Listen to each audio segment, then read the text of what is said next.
www.attableek.com, the reviver of Iman.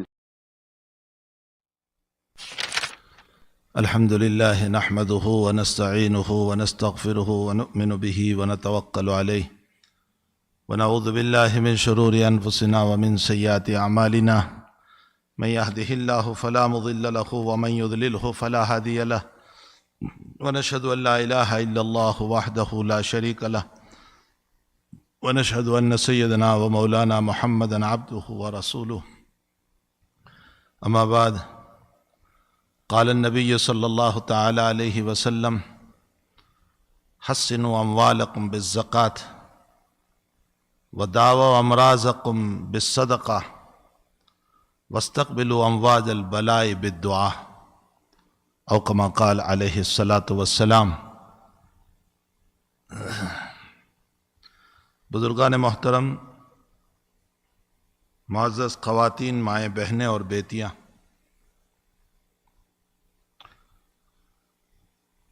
حق تعالیٰ جل شانہ نے انسان کو اس کی ذات سے مانگنے کے لیے ایک بہت بڑا عمل دیا ہے، وہ ہے دعا۔ دعا مستقل عبادت ہے، جیسے نماز مستقل عبادت ہے، روزہ مستقل عبادت ہے، زکوٰۃ مستقل عبادت ہے، حج ایک مستقل عبادت ہے، اسی طرح دعا بھی مستقل عبادت ہے۔ صاحب شریعت علیہ صاحب الصلاۃ والسلام ہر موقع پر اپنے رب سے مانگتے نظر آتے ہیں۔ کوئی موقع ایسا نہیں کہ نبی علیہ الصلاۃ والسلام نے اپنے رب سے مانگا نہ ہو۔ تو دعا ایک بہت بڑا عمل ہے۔ آج دنیا میں کون نہیں چاہتا کہ اس کو عافیت ملے؟ کون نہیں چاہتا کہ اس کو صحت ملے؟ کون نہیں چاہتا کہ اس کے صدمے دور ہو، اس کا غم دور ہو، اس کو اولاد ملے، اور اولاد بھی نیک اور صالح ملے؟ ہر انسان چاہتا ہے۔ لیکن یہ سارے کے سارے خزانے، چاہے وہ صحت کا تعلق ہو، چاہے اولاد کا تعلق ہو، چاہے رزق کا تعلق ہو، چاہے عافیت کا تعلق ہے، یہ تمام کی تمام چیزیں اللہ ہی کے پاس ہیں۔ وَإِن مِّن شَيْءٍ إِلَّا عِندَنَا خَزَائِنُهُ، اللہ کے پاس سارے خزانے ہیں۔ مسلم شریف کی روایت ہے کہ اگر آدم سے لے کر قیامت تک کی ساری انسانیت، بلکہ انسانیت نہیں بلکہ سارے جن ایک میدان میں جمع ہو کر کہ اللہ سے ایسی دنیا کا مطالبہ کریں جو اس وقت ساری دنیا ہے، اور حق تعالی ہر بندے کو ایسی دنیا عطا کرے، پھر بھی اللہ کے خزانے میں اتنی کمی نہیں آئے گی کہ سوئی کو سمندر میں ڈالو اس کے ساتھ پانی کتنا ہوتا ہے، یعنی سمندر کے مقابلے میں اس پانی کی کوئی حیثیت نہیں۔ اسی طرح ساری دنیا کو ایک ایک دنیا دے کر بھی اللہ کے خزانے میں کوئی کمی نہیں آئے گی۔ تو وَإِن مِّن شَيْءٍ إِلَّا عِندَنَا خَزَائِنُهُ، اللہ ہی کے پاس سارے خزانے ہیں، اور انسان چاہتا ہے صحت ملے، اسی ذات سے مانگنا چاہیے۔ انسان چاہتا ہے صدمہ دور ہو، غم دور ہو، اسی رب سے مانگنا چاہیے۔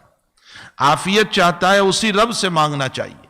نبی کریم صلی اللہ تعالیٰ علیہ وسلم نے اپنی امت کو تلقین فرمایا، صلی اللہ العافیہ، اللہ تعالیٰ سے عافیت مانگو۔ ربنا آتنا فی الدنیا حسنہ وفی الآخرۃ حسنہ۔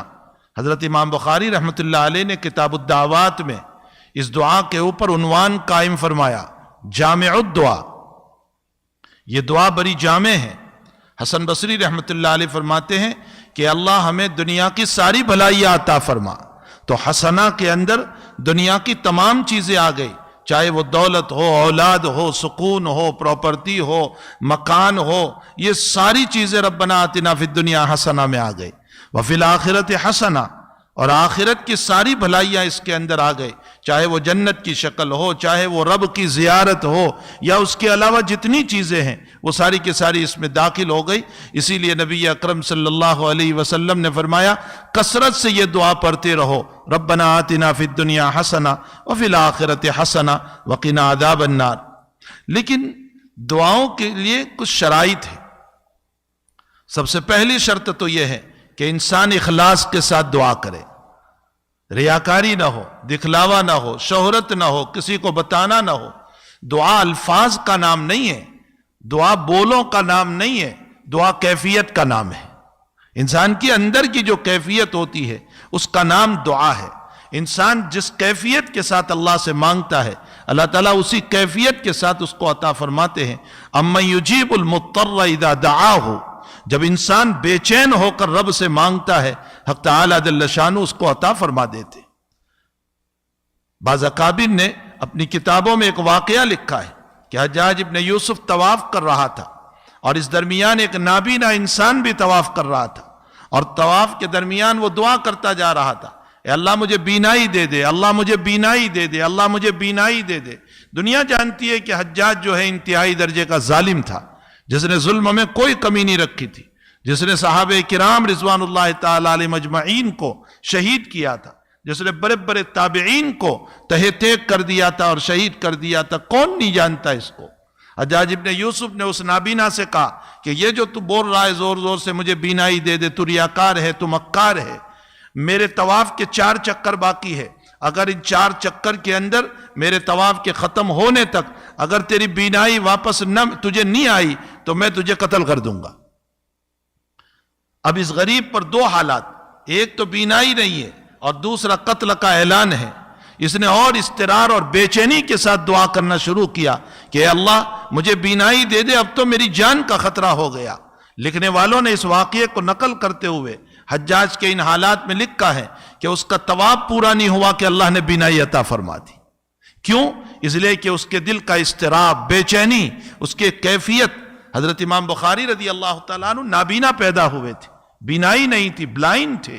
ان کی ماں روزانہ رات میں اللہ سے مانگتی تھی، دعا کرتی تھی، روتی تھی۔ ان کے ماں کی طرف ان کے ماں کا رونا، ان کے ماں کی کیفیت قلبی اور اندر کا اضطراب اور اندر کی بے چینی وہ رنگ لائی، اور قریب 1.5-2 سال کے امام بخاری ہوئے ہیں۔ اللہ تعالیٰ نے بینائی کو لوٹا دیا، اور ماں رات میں سوئی ہے، اور ابراہیم علیہ السلام خواب میں آ کر فرما رہے ہیں کہ بہن اللہ تعالیٰ نے تیرے بیٹے کو بینائی واپس کر دی۔ یہ ماں کے اندر کی بے چینی، یہ کیفیت تھی۔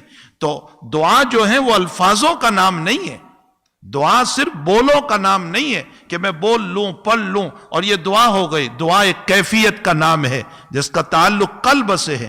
اسی لیے نبی علیہ السلام کی ایک دعا عجیب و غریب ہے، اللہم انی اسألک مسألۃ المسکین، اے اللہ میں تجھ سے ایسے سوال کرتا ہوں جیسے ایک مسکین سوال کرتا ہے، جیسے ایک مانگنے والا سوال کرتا ہے۔ اللہم انی استر بدعائک المسترین، اے اللہ میں تجھ سے ایسے مانگتا ہوں جیسے دنیا کا پریشان حال، دنیا کا بے چین انسان، مضطر جو بے چین ہو کر کے کسی مالدار کے سامنے اضطراری حالت میں، بے چینی کی حالت میں سوال کرتا ہے، ویسے محمد الرسول اللہ صلی اللہ تعالی علیہ وسلم تیرے دربار میں مانگ رہے، اللہ کے دربار میں مانگ رہے۔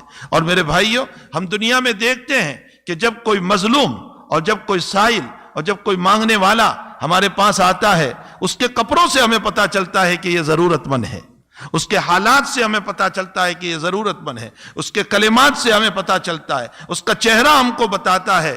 حدیث شریف میں ہم کو یہی کہا گیا کہ ہم بھی اللہ کے دربار میں جائیں تو اسی طرح ہم جائیں کہ اللہ کو پتہ چلے کہ ہم ضرورت مند ہیں، ہمارے چہرے پر وہ آثار ہو، وہ آنکھوں کے آنسو ہو۔ اور روایت میں ہے فَإِن لَمْ تَبْكُوا فَتَبَاكُوا، رونا نہیں آتا رونے کی صورت بناؤ، کم سے کم رونے کی صورت تو بناؤ اللہ کے دربار میں۔ اور جو ہے ہم اس شکل کے ساتھ اللہ کے دربار میں پہنچے کہ اللہ تعالی ہم کو عطا فرما دے، اس کو رحم آ جائے، اس کو ترس آ جائے، تو اخلاص بہت بڑی چیز ہے۔ میرے بھائیو، حقیقت یہ ہے کہ وہ ہماری سن لیتا ہے بغیر اخلاص کے بھی۔ دنیا میں اگر ہم کسی کے پاس مانگنے جائیں اور سوال یہاں ہو رہا ہے اور چہرہ یوں پھیر کر کے مانگ رہے ہیں تو دنیا کا انسان ہم کو نکال دے گا کہ مانگ مجھ سے رہا ہے اور چہرہ کسی اور کی طرف ہے۔ لیکن رب کریم کا فضل ہے، کرم ہے، عنایتیں ہیں کہ جب ہم اس کے سامنے مانگتے ہیں تو اس مانگنے کے درمیان کبھی ہمارے دل کی توجہ کسی اور کی طرف، کبھی اس کی طرف، کبھی اس کی طرف، بغیر یقین کے مانگ رہے ہیں، لیکن اس مالک نے کبھی دھٹکارا نہیں ہمیں، کبھی ہمیں ذلیل نہیں کیا، کبھی ہمیں رسوا نہیں کیا، کبھی اعلان نہیں کروایا کہ نکل جاؤ میرے پاس سے۔ ایک بزرگ کے باب میں لکھا ہے کہ روزانہ رات میں اٹھ کر دعا کرتے تھے، اے اللہ تیرا گنہگار بندہ، تیرا عاصی بندہ تیرے سامنے ہاتھ پھیلا کر کھڑا ہے، 2-4 رکعت پڑھ کر کے تجھ سے معافی مانگ رہا ہے، معاف کر دے۔ اور غیب سے آواز آتی تھی کہ قبول نیس، قبول نیس، قبول نہیں ہے، قبول نہیں ہے۔ رومی نے یہ واقعہ نقل کیا ہے معارف مثنوی کے اندر، علامہ رومی رحمت اللہ علیہ نے، قبول نیس، قبول نیس، تیری یہ عبادت قبول نہیں، تیری یہ دعا قبول نہیں۔ ساتھ میں ان کے مرید بھی اٹھتے تھے۔ ایک دن مرید نے بھی وہ آواز سنی تو مرید نے کہا حضرت جب قبول ہی نہیں ہو رہا ہے تو کیوں تکلیف اٹھا رہے ہیں رات میں، کیوں رات میں اٹھ کر کے اپنی نیند خراب کر رہے ہو اور جاگ رہے ہو، اور جو ہے وہاں سے تو آوازیں آ رہی ہے کہ قبول نہیں۔ فرمایا بیٹا تو نے بھی سنا؟ کہا جی میں نے بھی سنا کہ قبول نیس، قبول نیس، قبول نہیں ہے، قبول نہیں ہے۔ تو اس بزرگ نے ایک آہ کھینچی، اور آہ کھینچنے کے بعد فرمایا اچھا میں عبادت کو چھوڑ دوں تو ہی بتا اس کے علاوہ کون میرا رب ہے، کون میرا مولا ہے؟ بس میں اس رب سے یہ کہتا ہوں تو چاہے دھٹکار دے لیکن میں اس پیشانی کو تیرے علاوہ کسی کے سامنے نہیں لے جاؤں گا، تجھی سے مانگتا رہوں گا، ساری زندگی تیرے سامنے اپنے آپ کو ذلیل کرتا رہوں گا، میں تو اسی سے مانگوں گا چاہے وہ مجھے نکال دے اور دھٹکار دے۔ غیب سے آواز آئی تیری تواضع کی وجہ سے ہم نے تیری ساری نمازوں کو قبول کر لیا۔ انسان کی اپنی عاجزی ہو، اپنے چہرے کے پر کچھ آثار بھی تو ہو، کچھ پتہ بھی تو چلے کہ ہم اللہ کے ضرورت مند بندے ہیں اور ہمیں حاجت ہے، اور ہم اللہ تعالیٰ کے دربار میں مانگنے کے لیے آئے ہوئے۔ شان و شوکت کے ساتھ دعا کرنا کہ ہاتھ بھی ادھر ادھر گھوم رہے ہیں اور چہرہ بھی ادھر ادھر گھوم رہا ہے اور اندر کا دل بھی کسی اور کی طرف متوجہ ہو۔ بخاری شریف کی روایت ہے لا يقبل اللہ تعالی دعا قلب غافل، دعا قلب لاہی، اللہ تعالیٰ غافل قلوب کے دلوں دعا کو قبول نہیں کرتا ہے۔ جو دل غافل ہو کر کے اللہ سے مانگنے والے ہوتے ہیں اللہ تعالیٰ ان کی دعاؤں کو قبول نہیں کرتا۔ دوسری شرط بیان فرمائی یقین کامل کے ساتھ اللہ سے دعا کرے۔